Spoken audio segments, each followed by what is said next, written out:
Unajua kupika mkwe wangu, chuki tu zilikuwa zimenifunga macho. Ndio, ni kitamu sana, anajua kupika shoga yangu. Mama, inabidi uanze matibabu ili utibu uso wako. Ni kweli mama, Sheri kaongea point. Ni kweli wanangu, ila bado najihisi hatia kwa Sheri. Una roho nzuri sana, lakini mimi nilikuwa binafsi. Mama, mimi nishasahau, hebu tuanze upya. Nakupenda mama yangu. Asante sana. Usingekuwa wewe sijui tungefanya nini, alafu ujue bado sijalijua jina lako. Tulikuwa busy sana, hatukuweza kujadiliana vizuri. Mimi naitwa Edson. Edson, asante. Karibu sana. Jisikie nyumbani na karibu sana, muda wowote tutakupokea. Asante sana. Mimi naondoka sasa, utawaga kwa niaba yangu. Karibu sana, twende nikusindikize. Asante. Kaka, Edson yuko wapi? Mbona hayupo? Ameondoka. Kuna nini kwani? Sijui, najisikia wasiwasi tu. Mbona hajaniaga jamani? Na kwa nini akuage? Amekusaidia imetosha, kwani hauna kazi za kufanya huko ndani?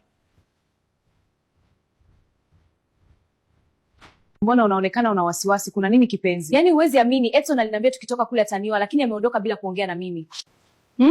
Labda amemuogopa kaka yako. Kama anakupenda atarudi tu kipenzi. Sawa, ngoja nisubiri.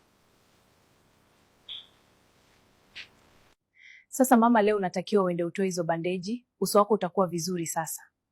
Yaani nimezichoka hizi bandeji, bora zitolewe tu. Ushapendeza sasa, uso wako umezidi kuwa mzuri. Kama msichana vile, mnaninafikia sasa. Kweli mama, hatukunafii. Hataki kuamini. Hata sitaki kuamini. Mdogo wako ameanza kumpenda Edson. Wewe umejuaje? Amenambia etu Edson alimwambia atamoa, lakini ameondoka bila kumwaga. Ndio maana kaja sebuleni kumuulizia. Usimwambie, lakini mimi nimekupa siri. Ila wewe ni huna kaba, mwenzio kakupa siri wewe umeitangaza. Karibu sana Edson, nilijua tutarudi. Nilikuwa nimekumisi hatari mpenzi wangu. Kabla ya yote mama anaendeleaje, amepona? Ndio, amepona, anaendelea vizuri, ila wametoka yeye na dada Sheri. Huyu dada anampenda sana. Sasa kama anampenda, kwa nini mlikuwa mnamfanyia roho mbaya? Tushajifunza mpenzi wangu, tuachane na hayo, tuongelea kwetu.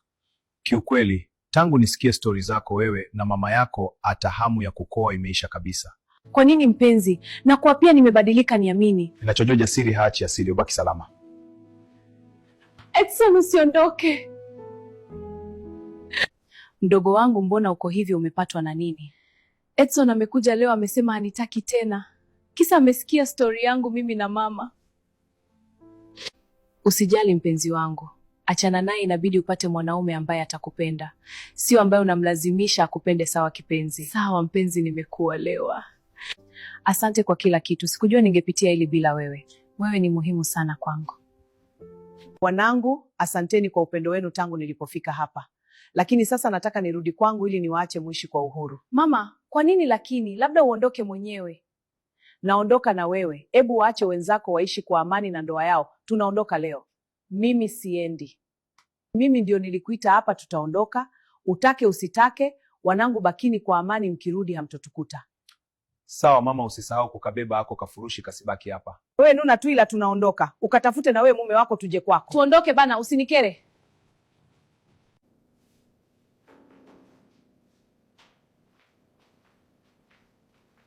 Yaani hao washenzi wamefanya mimi nimeishia jela. Waombe Mungu nisitoke humu, nitawanyosha. Haya wateja wangu, dress zimekuja tena kama mnavyoziona. Sasa hivi zimekuja za mtindo huu, ni nzuri sana. Zinakuwa na hivi vitu vyote vinavyoonekana hapa. Kwa shilingi 35 tu unapata dress yako. Tunapatikana Mabibo Mwisho. Karibuni sana. Lakini pia kuna hivi vitana. Vinakuwa vina rangi tatu. Kuna rangi hii ya kijani, rangi nyeupe na rangi nyekundu. Hivi unavipata kwa shilingi 20. Vinanyoosha nywele na kukausha. Ni vizuri sana. Karibuni sana. Vinanyoosha nywele zote natural na za dawa.